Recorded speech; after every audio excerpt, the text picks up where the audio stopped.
गुरु नानक दी आज पूरी दुनिया दे विच गुण गाए जाते हैं। ते और बेनती करांगा जी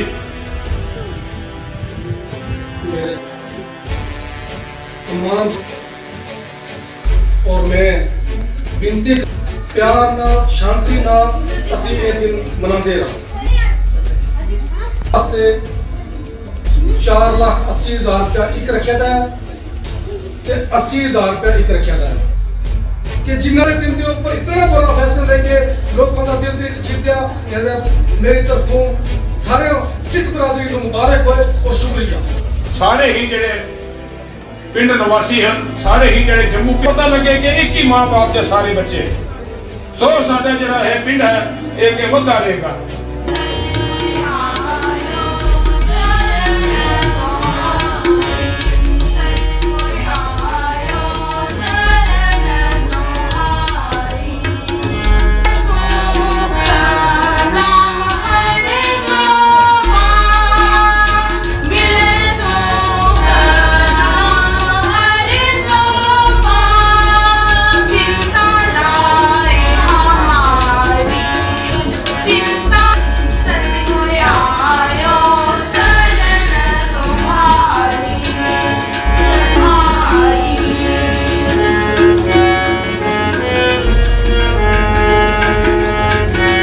मेरे तरफों वाहिगुरू जी का खालसा वाहिगुरू जी की फतेह।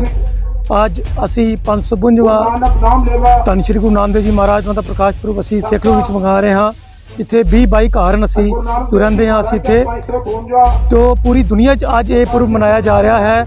धन श्री गुरु नानक देव जी महाराज का प्रकाश पुरब 15 अप्रैल 1469 राय बोल की तलवंडी जो कि पाकिस्तान ननकाना साहब विखे है उत्थे जन्म होया सी। उन्होंने एक प्यार मुहब्बत का पैगाम भेजा सी। उस टाइम दो धर्म सन, हिंदू तो मुसलमान।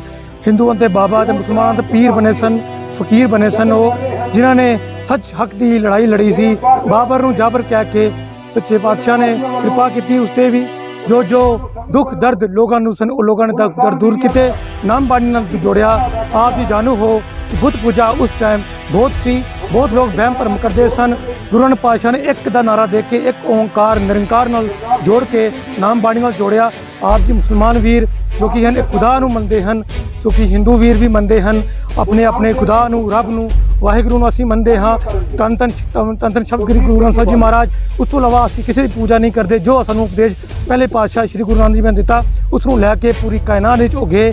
उन्होंने 4 उदासियां कीतियां। सब दे मुल्कां सारे मुल्कां जांदे रहे। वो सब मजहबां ते जांदे रहे। मस्जिदां जाके मौलवियां नाल काजियां नाल गलबात करते रहे। पीरा सिद्धा नाल गोश्त नाल गलबात करते रहे। सब नूं समझाते रहे कि रब के है, रब कित्थे है, रब तुहाडे अंदर ही है। असी अंदर नूं झात मारनी है।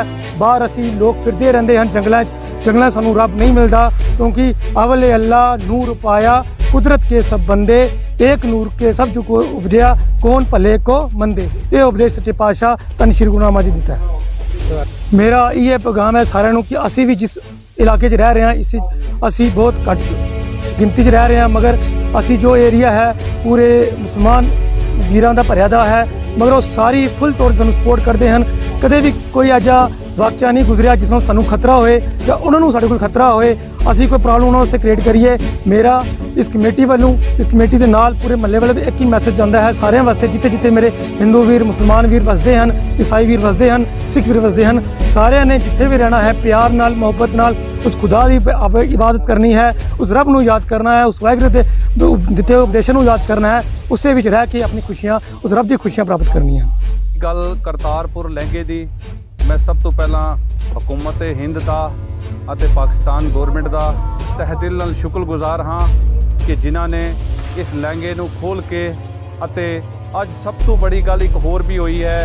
मेरे ख्याल कम ही लोगों को पता है कि किसानों का काफ़ी देर तो चल रहा मसला अज वो भी हुकूमत हिंद ने हल कर दिता है।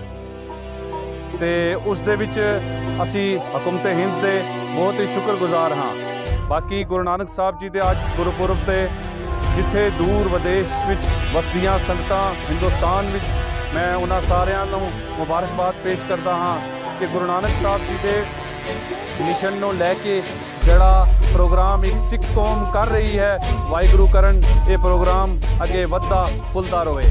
और नाल ही मैं इत्थे दे डिस्ट्रिक्ट पुंछ दे मंडी दे तमाम मुसलमान बरादरी का शुक्रगुजार हाँ ਜਿਹੜੇ ਸਾਡੇ हर दुख सुख ਵਿੱਚ ਇੱਥੇ ਪੁੱਜ ਕੇ ਸਾਡੇ ਨਾਲ ਉਹ ਸਾਡੇ ਨਾਲ हर तरीके ਨਾਲ शमूलियत करते हैं।